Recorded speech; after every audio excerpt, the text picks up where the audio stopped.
Taaddasaa Birruu, Baaroo Tumsaa, Elomoo Qilxuu, Jaarraa Abbaa Gadaa, Abishee Garbaa, Hayilee Fidaa, Maannoo Mazannir, Hayila Maariyaam Gammadaa,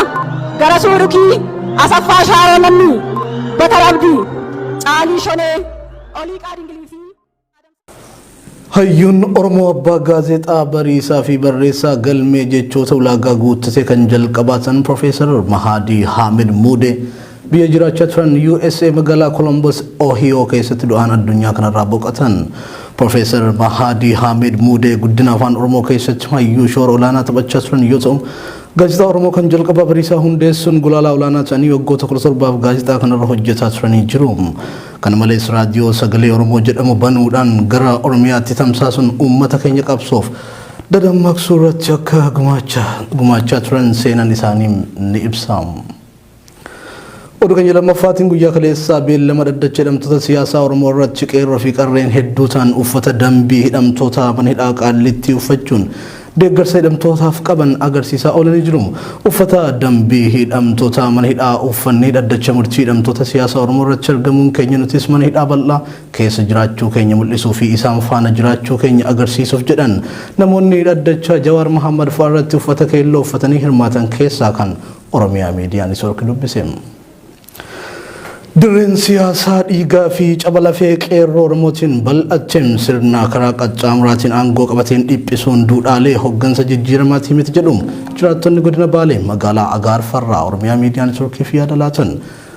Gareen gadaan bulchiinsa isaa hobbaate filannoo biyyaalessaa Itoophiyaa marsaa jaffaa bara 2013 morkiin paartilee siyaasaa irratti mul'anne geggeessuuf qophiin taasisaa jiru uummata sirna cunqursaa hifate biratti fudhatama hin qabu jedhe jiraatan garasii dubbifne. Hayyoota dirree siyaasaa bal'isanii jijjiirama waaraa kana fidan hidhanii filannoo geggeessuuf qophaa'aa jirra jechuun uummata tuffachuu akka ibsus akeekee jira. Murni afaan qawweetiin biyya bulchaa jiru hayyoota Oromoo fi qabsaa'ota Oromoo hidhuun haala isaaf tolutti yeroo beellama isaanii jalaa dheeressuun shira biraa of keessaa qabaachuu akka hin oolle nu shakkisiisa jedhu qeerroon godina Jimmaa. Murni kun cubbuu hanga ammaatti raawwateen humni isaa cabeera kan jedhan qeerroowwan kunneen uummanni Oromoo carraa kanatti fayyadamuun haqa isaatiif falmatee mirga abbaa biyyummaa fi mirkaneeffachuu qaba jechuun dhaaman. Akkuma guyyaa kaleessaa obbo Jawaar Mohammad dhaddacha irratti dubbate wanti godhamaa jiru filannoo irraa isaan hambisuun kan kaayeffatamedha kan jedhan qeerroowwan Jimmaa kunneen shira xaxamaa jiru harkatti fashaleessuun ammoo dirqama hunda keenyatis jedhan. Tibbanam aangoo pirezidaantummaa Jiyo Baayidaniin kan injifataman Doonaald Tiraampiin Seneetar Ameerikaatti himachuun wiixatam eegalamam jedhame. Haleellaa Kaapitaal Hiil ammajjii ja'a kakaasuun koongireesichi himatni isaanii irratti baname kan raggaasifame pirezidaantii duraanii US Doonaald Tiraamp Seneetii biyyattii irratti sadeemsee himatamuu isaanii wiixataa eegala jedhan Dimokiraatonni. Himannaan Tiraamp irratti dhiyaatu kan torbee dhufuu kun erga pirezidaantiin aangorraa bu'ee kan adeemsifamu ta'uun seenaa USA keessatti kan jalqabaa ta'uu miidiyaalee addunyaatiin gabaafamaa jira. Yookiin duroomuun Oromoonis duroomuu qaba malee Oromoon wuma gadhee argatee namni kaan gaarii haa argatuun hin ta'u. Jabaan yoo dhalate waa gumaachee darbaa yaraanis dhalatu seenaa gurraachessee booda irratti gaabba kan seenaa xureessee du'ulleen gaabbine dandeettii qabuunis kan callisee rafne Oromticha Harargee Mahadiin Hamidiin nan arge barreessaaf qabsaa'aa dhalootaan faarfamu kan Oromoof cabee biyyasaaf quuqamu sabboonaaf qabsaa'aa afaansaa guddisu kan bariisaa hundeessee dhaloonni dubbisu yeroo Oromummaan nama arrabsiisu gaafa afaan ofiin dubbachuun nama hariisisu bara afaan Oromoo raadiyoonii cabsa jedhanii sodaatan gaafa afaan waaqni uumeen dubbachuu dhoowwatan goon Oromoon deessee Oromoof kennite irbuu abbaa isaatiin saba isaaf hojjetee afaan Oromootiin gaazexaa hundeesse jabaan afaan isaan barreessee maxxansee osoo jiraateen quufiin xiqqoo ariifattee duuti balaafamtuun buttee lafaan geesse gadda gootaa jabaa Oromoo irra keesse.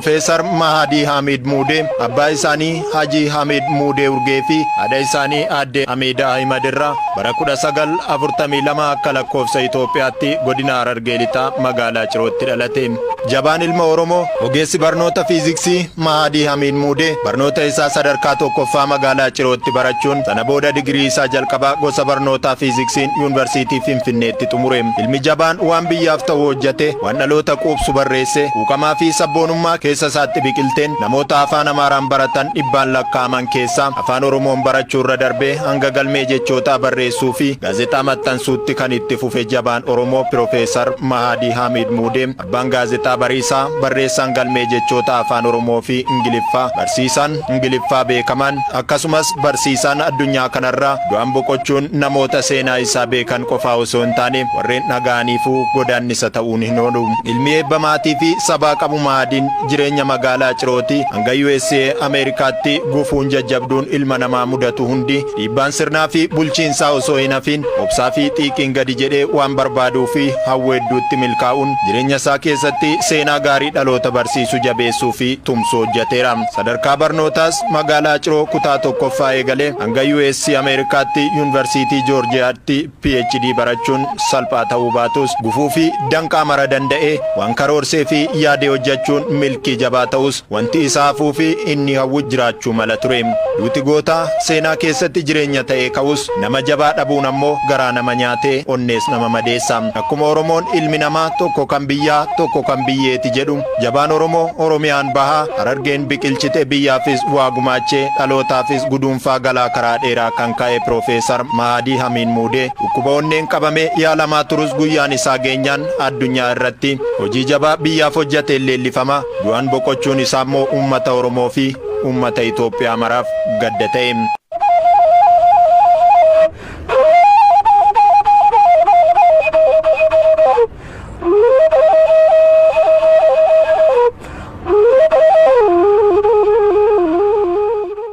Rakkoon saba isaa isa boqochiisee hin beekne abbaan gaazexaa Bariisaa, barreessaan galmee jechoota afaan Oromoo, xalayaa Bariisaa fi walaloo akkasumas Profeesar Mahadii Hamid Muudee barsiisaan herreegaa fi fiiziksii biyya alaa jiraachaa kan turan yoo ta'u dhibee onneetiin lubbuun isaanii darbeera. Mahadii Hamid Muudee nama jalqabaa ogbarruu Oromoof gumaache keessaa tokko ta'uu fi hundeessaa gaazexaa Bariisaa waan tureef namoota hedduu biratti abbaa Bariisaa jedhamuun beekama. Hanga jiraatetti Oromummaaf kan hin laafne jabaan Oromoo abbaan Bariisaa wayita mana barumsaa sadarkaa lammaffaa barachaa turetti namoota 1,000 keessaa 10 qofti ijoollee Oromoo akka ta'anii fi isaan keessaa Mahadii Hamid Muudee nama tokko ta'uu yoo lubbuun jiru dubbata. Akkaataan guddina isaa sirnaa fi bulchiinsa yeroo sanaan haalli jiru gaaga'ama qabaatus guyyaa tokkoofillee Oromummaa isaaf osoo laafee hin beekin barnoota fiiziksii barsiisuu galmee jechoota maxxansuu hanga gaazexaa afaan Oromoo maxxansiisuutti ga'eera. Akka barnoota xumuraniin mana barumsaa sadarkaa lammaffaatti barsiisaa fiiziksii akka turanii fi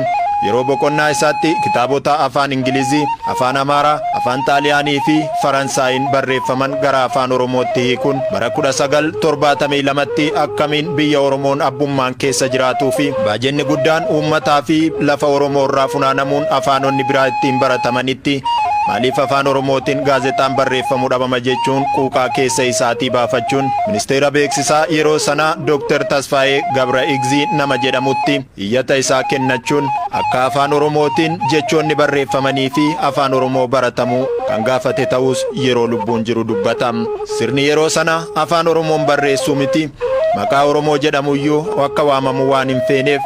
akkamiin na tuffattee afaan Oromoon akka gaazexaan barreeffamuuf na gaafatta jechuun amlee isaa buusuuf yaalus yeroof qalbii isaa ta'e xiiqiin guutame malee arrabsoo fi tuffiin sirna yeroo sanaa Oromoof qabu mogolee isaa hin buufne. Akkuma Oromoon ilmi jabaan jiraa nama dhaala, ilmi yaraan lafa abbaayyuu daangaa wallaala jedhee geeraru jabaan ilmaa Mahadii Hamid Muudee jecha abbaan isaa yeroo daa'imummaa itti mukeessaa kan qabate jecha ilmi namaa nama hin caalu yoo nama caala ta'es kan Oromoo caalu hin jiru jedhuun hanga har'aa keessa isaatii akka hin bayinii fi sun immoo onneensaa Oromoo fi Oromummaaf dhikkifattu akka jabaate waan guddaa yaade galmaan ga'uuf akka isa dirqisiise dubbata. Mutaa garana jira jedhe abbaan kiyya ilma kiyya namaa gadi hin jirtu namaa walqixaa hommoo lakkii walqixaa mee kan jedhan taate nu Oromootu hunda caalaadha. Kanaa jecha waan namni argate mara argachuun irra jira. Hoo biyya na dhufnu sooftuweerii afaan Ingiliziitiin agarre hoo sooftiweerii kana agarru word processorii kana nuti isa afaan oromootiin maa hin goone jedhee tanan bara 1996 jecha 1996 amma almost waggaa 16 olii itti yaannee ani programmingii kanallee hedduu fiziksiin barsiisa malee programming kanallee hedduun beeku ijoollee oromoo injineeroota software injineer barbaadee tanan ijoollee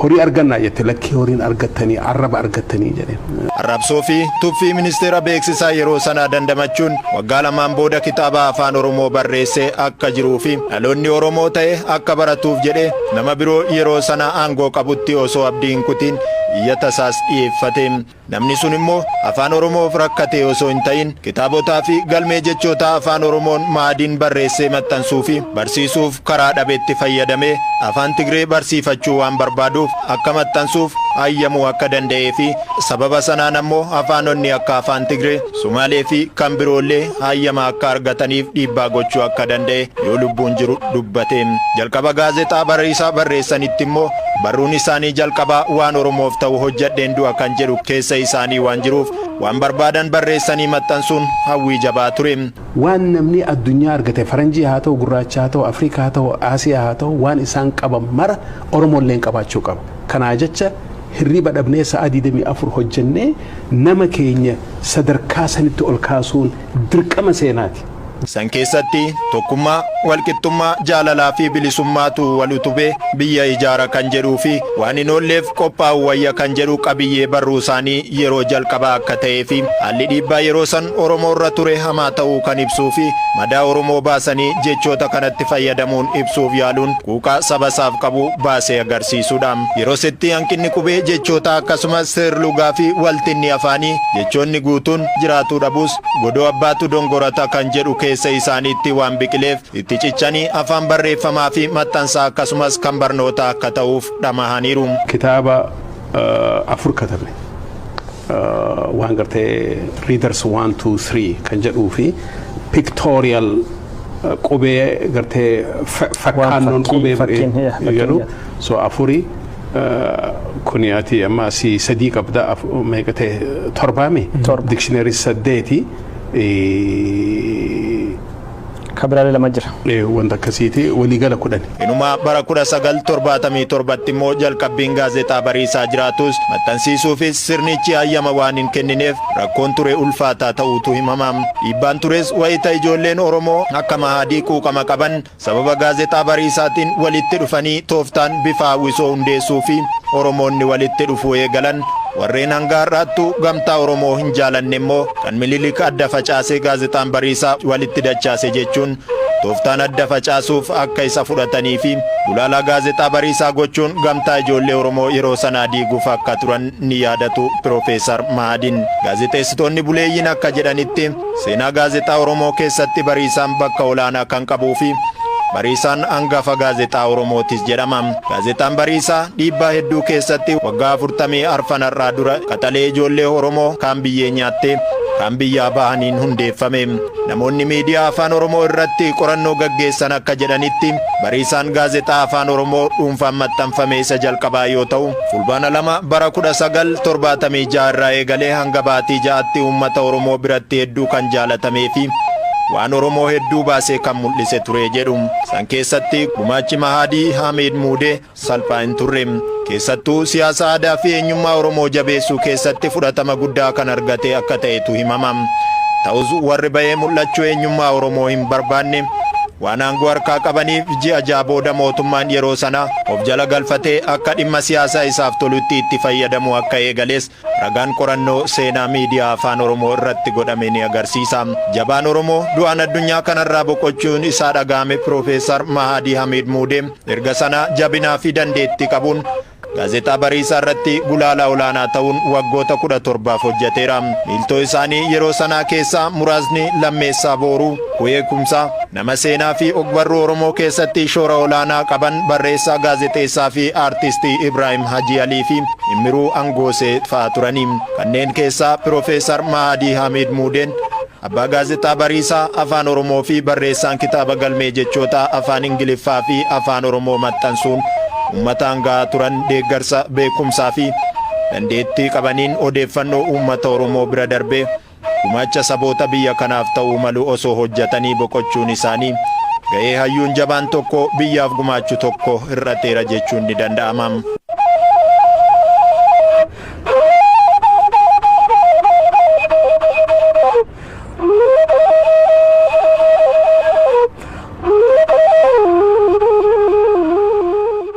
barnoota kan hin quufne Mahadii Hamid Mudee ga'umsaa fi dandeettii barnootaaf qabuun barnoota isaa digirii lammaffaa yookaan maastersii fi digirii sadaffaa yookaan PhD fudhate. Gosa barnootaa garaagaraan cinaatti gosa barnootaa akkaan cimaa ta'e fiiziksii barachuuf yaadee kan ture Mahadiin qorannoo dhimma Oromoo irratti geggeesseen hanqinni jabaan jiraachuu waan hubateef wanti keessa isaa jeequ jiraannaan gosa barnootaa afaanii fi gaazexeessummaa hojjechuu fi hanqina gama sanaan jiru furuu filate. Kanarraa ka'uunis yeroo sirni nafxanyaa afaan Oromoo raadiyoo cabsa jechuun dirqama akka hin dubbatamne godhaa turetti Mahadiin garuu seenaa keessatti barruu afaan Oromoo barreessuun maxxansu gaazexaa Bariisaa hundeessuu fi barreessuu eegale. Yeroo sanaa jalqabee nama jabaa kana maqaan abbaa Bariisaa jedhamu kennamee fi namoota hunda biratti beekamuu baatullee warreen gochaa fi seenaa isaa beekaniin leellifamaa jiraate. Beekumsii fi dandeettiin keessa isaa jiru yoo ba'ee barreeffamee dhaloota dheebuu beekumsaa qabu warreen galmeen jechoota wallaalummaa keessaa akka isaan baasu fedhan akka jiran waan hubateef bara 1995tti galmee jechoota afaan Ingilizii gara afaan Oromootti hiikuu fi afaan Oromoo gara afaan Ingiliziitti hiikee barreessuun maxxansiise. Gisee sanatti miseensa caffee Oromiyaa kan ture namni tokko akkanaa himetti namicha guddaa bira dhaqanii hunnoo softweeriin Oromoo dhufee word processor Oromoo arganneetiiti bakka nuu bitaati hojiirra oolchinu jennaan kan afaan Amaaraa qabaa jedhan hin qabu jennaan erga kan afaan Amaaraan qabaatiin haga kan afaan Amaaraa softweeriin dhufutti kan Oromoo haa taa'u jedhanii hunnoo haga irraa taa'aa jira. Hojiin kun ammoo seenaa jireenya isaa keessatti kan akkaan dhalootaan jaalatamuu fi innis itti boonu ta'eera. Beekumsa qabuun sabaa fi biyya isaa waan qabatamaa agarsiisuuf ciisee kan hin beekne Mahadii Hamid Mudee yookaan abbaan Bariisaa muddee bara 2011 barruu ofumaaf hundeessee ofumaaf gulaalee ofumaan maqaa itti godhe ogbarruu Oromoo akka ija godhatuuf gumaachee kutaa qophii gaazexaa Bariisaaf keessummaa kabajaa ta'ee affeeramuun dubbii garaa nama nyaattu waan onnee nama quqquuqxu kuusaa beekumsaa fi sabboonummaa keessa isaanii jirtu keessaa muraasa akka dubbatan Bariisaan fuula isaa irratti maxxanseera. Wayita miidiyaan hin jirretti Bariisaa hundeessuuf gufuu fi mudannoo hedduun kan dhoofte hayyuun Oromoo kun miidiyaa amma biyya kanatti seeraa fi qajeelfama cabsanii arrabsoo fi qeeqa ammeenyaa lallaban kanaaf taajjabbii qaban illee hin dhoksine.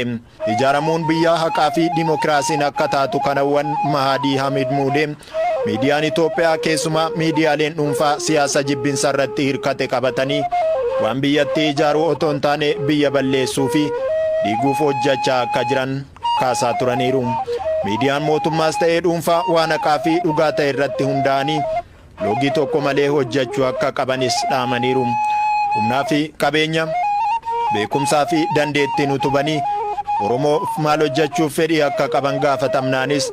ani hanga dhimmi Oromoo furmaata argatutti hirriban qabu. Sabboonummaan Oromoo kalee sana keessatti biqilee har'alleena keessa jira kan jedhu hayyuun gameessi Mahadii Hamid Mudee waan hojjechuu danda'uun uummata Oromoof hojjechuurraa duubatti hin deebi'u jedhee ture. Dhamaatiinsaa hanga har'aa ija godhatee hafe gaazexaan Bariisaas afaan Oromoon barreeffamee hanga biyya alaatti illee akka beekamuuf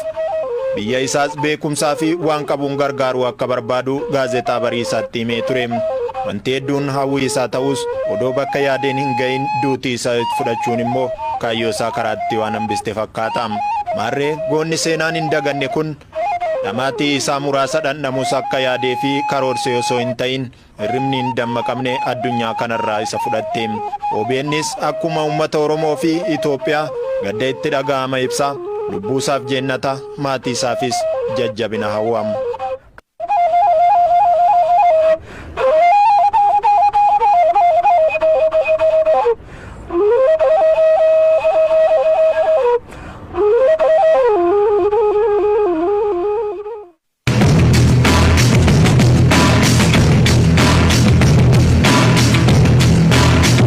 Sabru, Baro Tumsa, Elomo Qilxuu, Jaarraa Abbaa Gadaa, Abishoo Garbaa, Hayilee Fidaa, Maannoo Mazannir, ኃይለ ማርያም ገመዳ ገረሱ ዱኪ አሰፋ ሻሮ ለሚ በተረብዲ ጫሊ ሾኔ